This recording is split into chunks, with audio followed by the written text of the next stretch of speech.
tem um controle que a gente chama de físico, não é tão comum, tá? Mas existe também. O primeiro controle físico é a solarização. A solarização é quando você pega o seu canteiro lá, coloca um plástico em cima e esse plástico, né, na hora que o sol bater, vai começar a esquentar aquele solo. Então, aquelas primeiras camadas ali, os 5, 10 centímetros, vai conseguir esquentar aquele solo. E aquela temperatura fica tão alta, que vai matar aquelas sementes das plantas daninhas que estão ali naquele solo. Essa solarização não é usada somente para isso, também pode ser para controle de praga de solo. Então, o nematóide mesmo, né? Você coloca lá, só que tem que ter muita luz, tem que ter muito calor, tem que ser uma região quente para esquentar mesmo. Aí mata tudo que tiver lá, esteriliza, né? Através do calor. O fogo. O fogo é a técnica mais utilizada aí, né? Quem já viu aí as pessoas colocando fogo num terreno baldio, né? Ou então lá no sítio, vai lá e coloca fogo, que é para limpar o terreno, não é assim que o povo fala? Mas o fogo, gente, não pode colocar, é crime colocar fogo. Entretanto, existem algumas coisas que o fogo é adequado. Por exemplo, aqui no Brasil não é muito comum, mas fora do país é muito comum eles usarem lança-chama naqueles pisos intertravados. Então, em condomínio, né, em parque, quando coloca aquele piso intertravado, começa a crescer as plantas daninhas no meio ali. Aí, ao invés de você ir lá e jogar o mata-mato, o herbicida, né, você vai e coloca passa o lança-chama que vai queimar. E em áreas maiores, em áreas agrícolas maiores, existem lança-chama, né, que é colocado como um implemento atrás do trator. Então ele vai indo e vai, ó, vai queimando nas entrelinhas ali também. Então, o que eu recomendo é, se você tiver esse tipo de piso intertravado, você pode utilizar o lança-chamas também, que é uma melhor opção do que você usar o herbicida, tá? E a corrente elétrica, né? Então, a corrente elétrica também vai dar um choquinho na planta.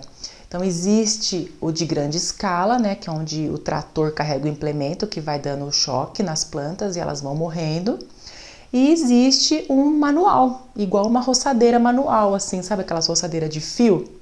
Existe um que você vai lá e vai dando choquinho nas suas plantas e elas vão secando. Olha a foto dele aí como é que é.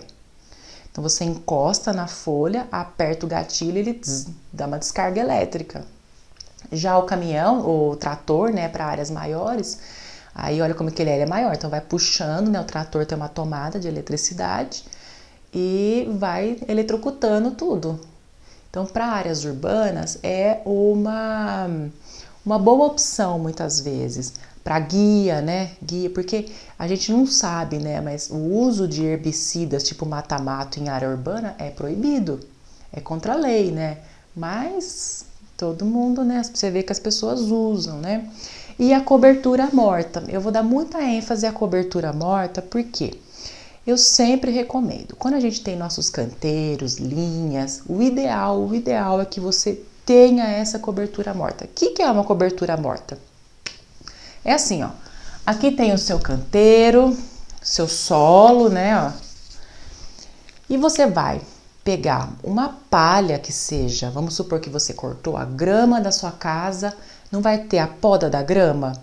Você vem e coloca em cima do seu canteiro, ó. Você vai cobrir o seu canteiro. Então, aqui vai ficar ele todo coberto, aqui as suas hortaliças crescendo aqui, bonitinha. E ele com essa cobertura morta aí, ó. Igualzinho nesse vídeo que eu tô te mostrando. Olha como que é uma cobertura morta. Essa daí que eu tô te mostrando é de poda de grama que eu pego aqui. Então, veja só. Se aqui eu tenho a semente da minha planta daninha e aqui eu tenho cobertura morta, muitas vezes a luz do sol, né, que tá batendo aqui, ó, não vai chegar até aqui. Por quê? Porque tem essa cobertura morta, fazendo um impedimento físico, tá vendo? É um impedimento físico. Então, não chega a luz ali. E tem muita semente que só germina quando ela sente uma luzinha batendo nela. Então, aí vai impedir também. Além disso, né, essa barreira aqui fica física, porque ela fica espessa.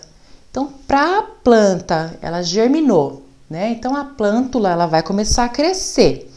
Ela vem crescendo aqui assim e tal, mas ela tem que ter reserva, porque aqui vai ter, vamos supor, uma camada bem espessa aqui de cobertura morta. Então, para ela conseguir vindo aqui, crescendo aqui, sem ter luz, sem fabricar a própria energia, sem fabricar nada, ela depende somente da reserva dela. Então, a reserva dela energética, da semente, do bulbo, o que for, tem que ser bem grande para ela conseguir emergir, né? Aí, quando ela emerge, né? Aí ela vai conseguir fazer a fotossíntese e tal, e aí ela vai crescer. Então, a gente tem que deixar o quanto mais espesso aqui, assim, para ela não conseguir passar. Esse período aqui, esse percurso tem que ser dificultado, tem que ser uma coisa física mesmo. Então, por exemplo, a tiririca, né? A tiririca é muito difícil controlar, porque ela tem uma reserva muito grande de energia. Ela tem uma batatinha, a gente fala que ela tem uma batatinha, né? Então, essa batatinha é uma grande reserva de energia. Então, essa camada tem que ser bem grande para ela não emergir, tá? E existem também outros tipos de controle físico, são barreiras, por exemplo, o mulching, né? O mulching é um plástico que é colocado em cima do canteiro e depois você faz os furos, que é o furo, que é o ninho, né? Onde você vai colocar a sua muda de hortaliça ali. Então, esse plástico vai fazer essa barreira aqui, essa barreira física também, porque a planta daninha não vai conseguir emergir. Porém, né, numa escala doméstica como a nossa, é mais difícil a gente utilizar o mulching. Por quê? Porque a gente estica, vamos supor que a gente estique lá o canteiro. Num canteiro de 4 metros, por exemplo, a gente não vai ter só alface, só rúcula, só um tipo de hortaliça. Num canteiro, para atender a necessidade de consumo, a gente tem que ter variedade. Então, você vai ter num canteiro alface, rúcula, cenoura, beterraba, vários tipos de hortaliça. E cada um vai ter um ciclo de vida. A rúcula vai ficar com 30 dias, 35 dias, já vou colher.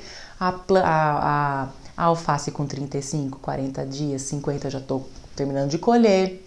A minha cenoura é 110, 120 dias para eu colher. Então, cada uma tem um ciclo. Então, por isso que não dá certo você colocar o plástico num canteiro todo, a não ser que você tenha um canteiro só de alface, um canteiro só de rúcula, um canteiro só de... E depois você vai fazendo a rotação de cultura, aí dá certo também, tá? Então, esse daqui são os controles físicos, para vocês terem uma ideia, né?